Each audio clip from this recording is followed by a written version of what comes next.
Art is an important part of our human experience. Every day we see art around us in many forms. Sometimes, art is a masterpiece painted by a famous artist. Other times, it's the building you live in. Art is everywhere, but it wasn't always the way we think of it today. Artists weren't always endorsed or even allowed to create the way they liked.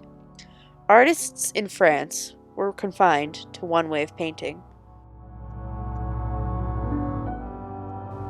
France was in the throes of change. Napoleon III was busy promoting public works and creating new infrastructure.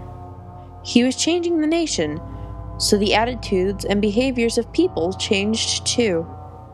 These things helped innovate the way people made art.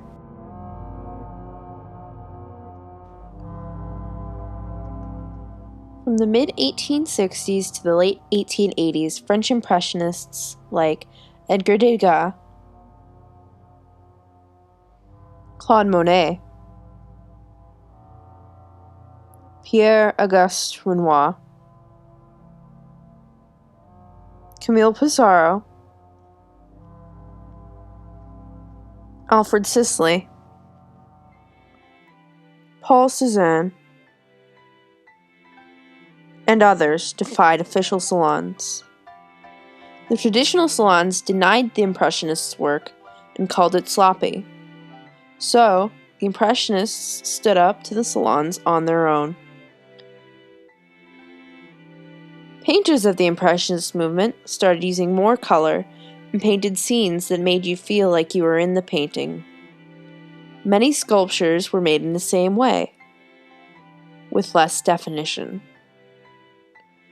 The term Impressionism was created to describe the way the paintings looked, like they were just impressions of the moment.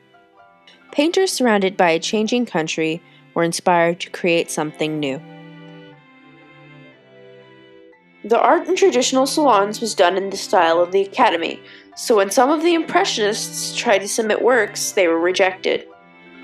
This meant that they were rejected by the Academy, the primary art school. When the salons rejected the Impressionists, they protested to Napoleon III, so he had to sanction a new salon for them. The Impressionists called this the Salon des Refusés. Although the salon was a safe place for the Impressionists, it still caused some controversy. One painting in particular, Lunch on the Grass, was painted by Edouard Manet. The reason it was so controversial was that it depicted two clothed men and a nude woman in an everyday situation. The Impressionists were allowed to show their work in the salon, but they still did not make as much money as the artists in the traditional salons. By the time they held the 8th exhibition, they were actually losing money. As time moved forward, many people began to go to the Salon des Refusés to see the art.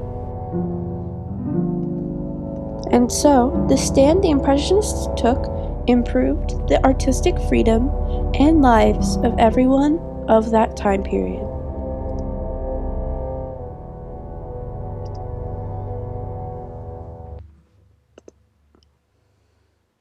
The Impressionists created one of the most meaningful eras of art, and influenced many styles today. They redefined what artistic freedom was for their time and now. They protested for their right to create and display their artworks in the way they wanted, despite public opinion. The Impressionist movement allowed future artists to create their own styles and to think outside the box created by academies and governments.